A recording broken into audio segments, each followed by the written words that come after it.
الحمد للہ رب العالمین والصلاة والسلام علی سید الانبیاء والمرسلین اما بعد فاعوذ باللہ من الشیطان الرجیم بسم اللہ الرحمن الرحیم۔ مصنف علیہ الرحمٰن نے وضو کے فرائض کے بارے میں فصل ذکر فرمائی جس کا نام رکھا فصل فی احکام الوضوء، فصل وضو کے احکام کے بارے میں۔ سب سے پہلے وضو کے فرائض بیان فرمائے، ارشاد فرمایا ارکان الوضوء اربعۃ وہی فرائضہ، کہ وضو کے ارکان 4 ہیں اور یہی اس کے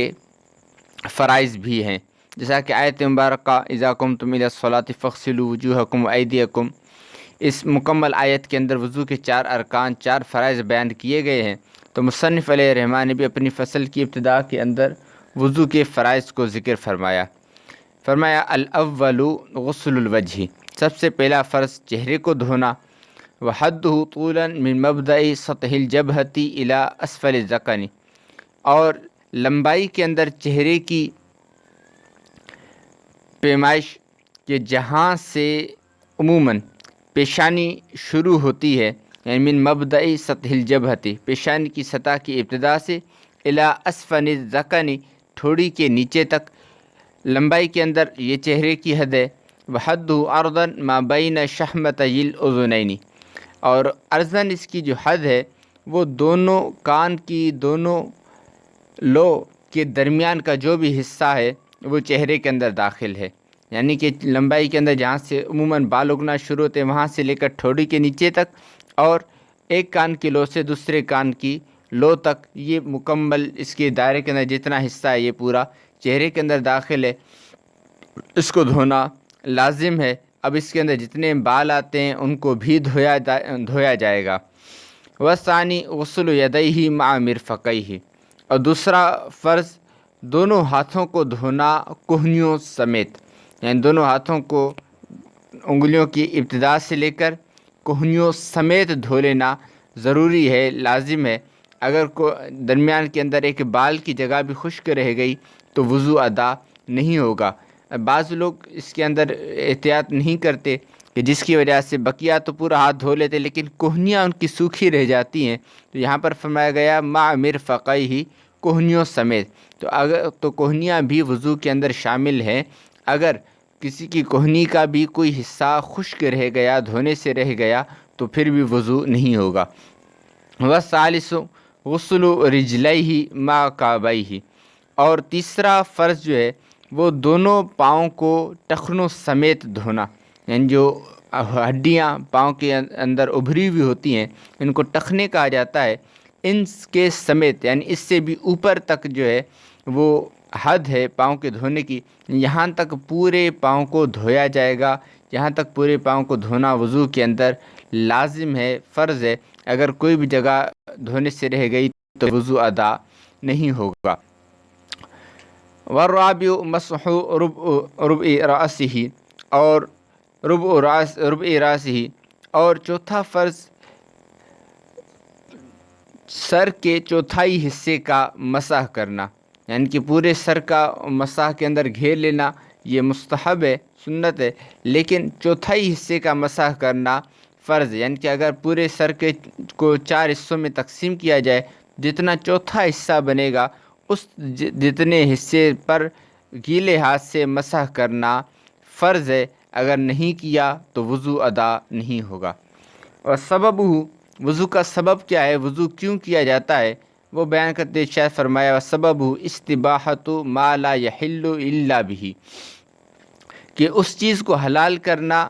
کہ جو اس کے بغیر حلال نہ ہو سکے، جیسا کہ قرآن پاک کو چھونا بغیر وضو کے حلال نہیں ہے، نماز پڑھنا بغیر وضو کے حلال نہیں ہے، تو ایسی چیزیں کہ جو بغیر وضو کے نہیں کر سکتے ان کو حلال کرنے کے لیے، ان کو جائز کرنے کے لیے وضو کیا جاتا ہے۔ وہو حکمہ الدنیوی، اور یہ وضو کا دنیاوی حکم ہے کہ دنیا کے اندر وضو کا فائدہ یہ حاصل ہوتا ہے کہ یہ کام کرنا بھی ہمارے لیے جائز ہو جاتا ہے۔ وحکمہ الاخروی الثواب فی الآخرۃ،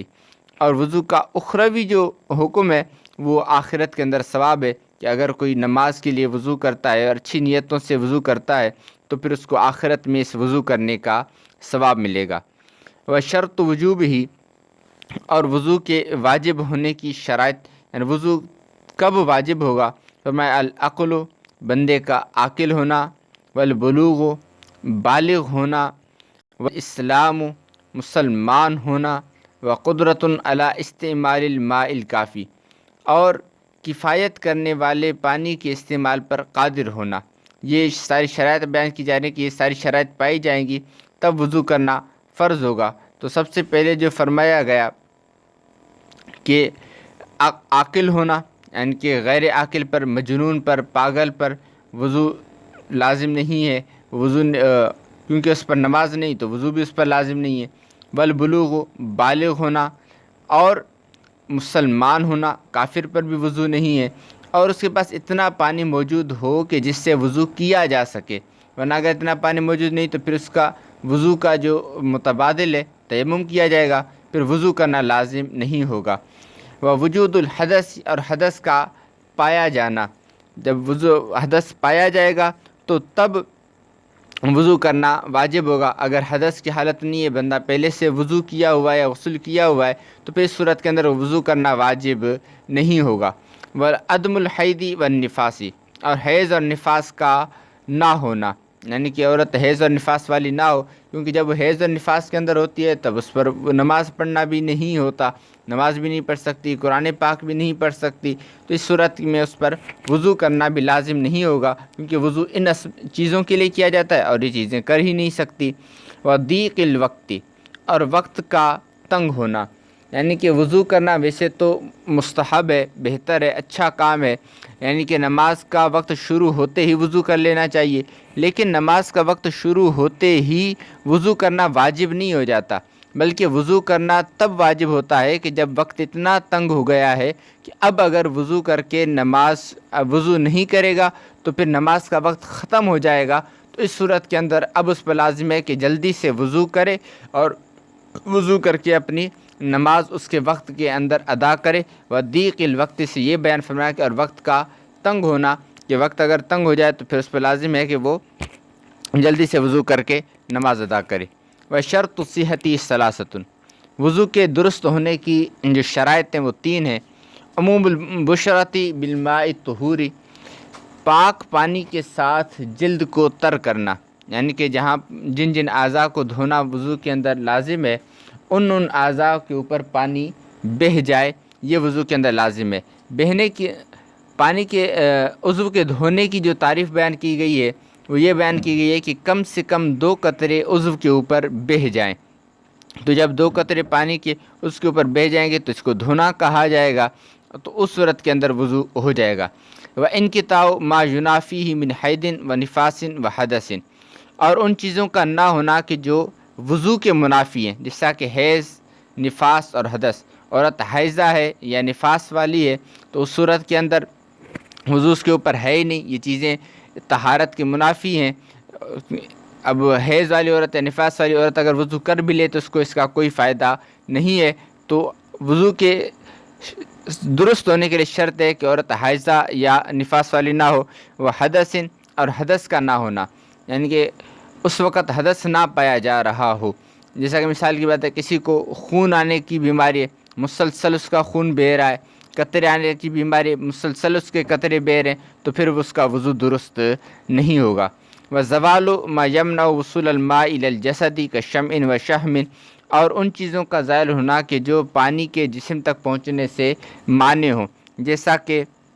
موم اور چربی، کہ اگر جسم کے اوپر موم مل لی جائے یا چربی لگا دی جائے تو یہ وہ چیزیں ہیں کہ جو پانی کو جسم تک پہنچنے نہیں دیں گی، بلکہ اگر ان کے اوپر پانی کو بہایا جائے تو پانی ان کی سطح کے اوپر سے ہی بہہ جائے گا، جسم تک نہیں پہنچے گا۔ تو وضو کے لیے ضروری ہے کہ جسم کے اوپر ایسی بھی کوئی چیز نہ ہو کہ جو پانی کے جسم تک پہنچنے سے رکاوٹ ہو اور مانع ہو۔ یہ فصل فی احکام الوضو مکمل ہوئی۔ اگلی فصل ہے فصل فی تمام احکام الوضو، وضو کے مکمل احکام کے بارے میں فصل۔ یہ وضو کے احکام کے بارے میں آخری فصل ہے، پھر آگے دوسرا باب شروع ہو جائے گا۔ فرمایا یجب غسل ظاہر اللحیۃ الکثرۃ فی اصح ما یفتیٰ بہ، واجب ہے گھنی داڑھی کے ظاہر کو دھونا اصح ترین قول کے مطابق کہ جس کے اوپر فتویٰ دیا گیا ہے۔ اس سے مصنف علیہ رحمہ بیان فرماتے کہ گھنی داڑھی ہو تو اس کے ظاہر کو دھویا جائے گا، کیونکہ داڑھیاں دو قسم کی ہوتی ہیں، آگے بھی آ رہا ہے وَيَجِبُ إِيصَالُ الْمَاءِ إِلَى بُشْرَةِ اللِّحْيَةِ الْخَفِيفَةِ، اور ہلکی داڑھی، چھدری داڑھی کہ جو اتنی زیادہ گھنی نہ ہو کہ جس کے اندر سے جلد نظر آ رہی ہو، اس کی داڑھی کی جلد تک پانی کو پہنچانا واجب ہے۔ یعنی گھنی داڑھی کے صرف ظاہر کو، بالوں کو دھویا جائے گا، اور جو چھدری داڑھی ہے اس کی جلد تک پانی کو پہنچایا جائے گا۔ اس کی وضاحت کے اندر فرماتے ہیں کہ اعلیٰ حضرت نے فتاوی رضویہ میں فرمایا ہے کہ داڑھی کے بال اگر گھنے نہ ہوں تو جلد کا دھونا فرض ہے، اگر گھنے ہوں تو گلے کی طرف دبانے سے جس قدر چہرے کے گردے میں آئیں ان کا دھونا فرض ہے، اور جڑوں کا دھونا فرض نہیں، اور جو ہلکے کے نیچے ہوں ان کا دھونا ضروری نہیں۔ اور اگر کچھ حصے میں گھنے ہوں کچھ چھدرے تو جہاں گھنے ہوں وہاں بال، اور جہاں چھدرے ہیں اس جگہ جلد کا دھونا فرض ہے۔ اور جو مصنف فرمایا کہ فی اصح ما یفتیٰ بھی، تو اس سے مراد یہ ہے کہ یہ وہ قول ہے کہ جس کے اوپر فتویٰ دیا گیا ہے، ورنہ اس کے علاوہ بھی اقوال ہیں، جیسے کہ بعض فرماتے ہیں کہ گھنی داڑھی کے تہائی حصے کو دھونا فرض ہے، بعض نے کہا کہ چوتھائی داڑھی کا دھونا فرض ہے، مکمل داڑھی کا دھونا فرض ہے، اور بعض نے کہا کہ چوتھائی داڑھی کا دھونا فرض ہے، بعض نے کہا کہ صرف مسح کافی ہے۔ تو فرمایا یہ مختلف اقوال، لیکن صحیح ترین قول یہی ہے کہ جس کے اوپر فتویٰ دیا گیا ہے۔ ولا يجب ایصال الماء الى المسترسل من الشعر عن دائرۃ الوجہ، فرمایا کہ ان بالوں تک جو چہرے کے دائرے سے لٹک رہے ہوں ان تک پانی کا پہنچانا واجب نہیں ہے۔ یعنی اگر داڑھی جو ہے اس کو ہاتھ اس کے اوپر رکھ کر اس کو گلے کی طرف دبایا جائے تو اب وہ بال کے جو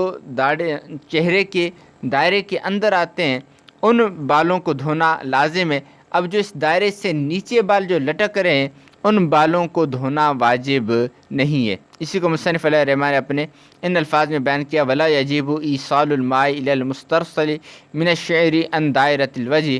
کہ چہرے کے دائرے سے لٹکنے والے بالوں تک پانی کو پہنچانا واجب نہیں ہے۔ ولا الی ما انکتم من الشفتین عند الاندمام، اور نہ ہی ہونٹوں کے ان حصے تک پانی کا پہنچانا واجب ہے کہ جو اس سے ہونٹوں کو ملانے کے وقت چھپ جاتے ہیں۔ یعنی اگر نارمل طور پر ہونٹوں کو بند کیا جائے تو اب جو اندرونی جو گیلا حصہ ہونٹوں کا چھپ جاتا ہے ان تک پانی کا پہنچانا واجب نہیں ہے۔ ہاں بعض اوقات ہونٹوں کو بھینچ کر فل کر کے بند کیا جاتا ہے، تو اس صورت کے اندر وہ اس سے جو عموماً ظاہر ہو رہے ہوتے ہیں وہ بھی اندر چھپ جاتے ہیں، تو اس طرح منہ کا بند کرنا نہیں، بلکہ نارمل طور پر جو منہ کو بند کیا جاتا ہے تو اس صورت میں جو ہونٹوں کا گیلا حصہ عموماً جو اندر رہ جاتا ہے ان تک پانی کا پہنچانا لازم نہیں۔ وَلَوْ اِنْدَمَتِ الْأَصَابِعُ أَوْ طَالَ الظُّفَرُ فَغَطَّ الْأَنْمِلَةَ أَوْ كَانَ فِيهِ مَا يَمْنَعُ الْمَاءَ كَإِجِّينٍ وَجَبَ غُسْلُ مَا تَحْتَهُ، فرمایا کہ اور اگر انگلیاں مل گئی ہوں یا پھر ناخن اتنے لمبے ہو گئے ہوں کہ انہوں نے پوروں کو چھپا لیا ہو، یا پھر پوروں کے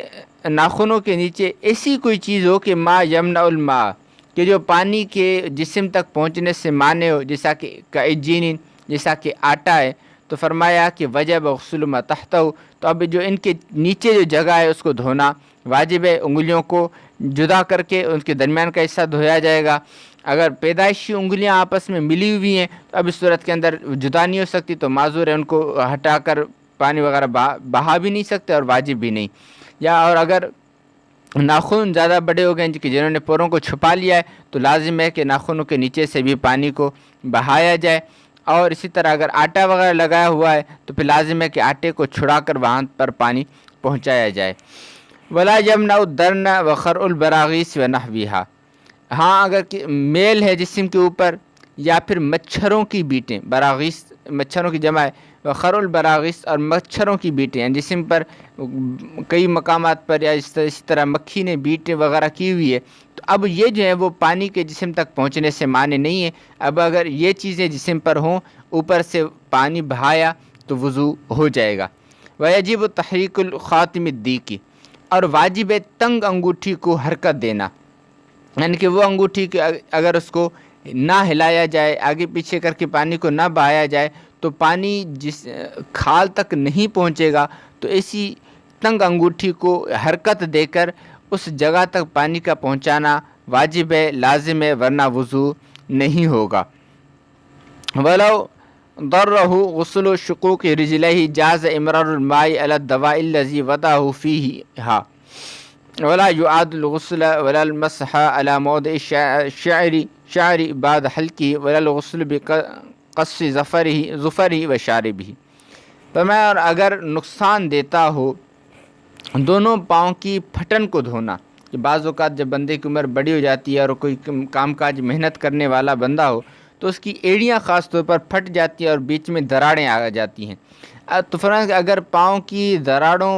کو دھونا نقصان دے تو جائز ہے پانی کو گزارنا، امرار الماء پانی کا گزارنا، علی الدواء الذی اس دوا کے اوپر کہ جس کو اس نے وضعہ فیہا ان دراڑوں کے اندر رکھا ہے، یعنی اگر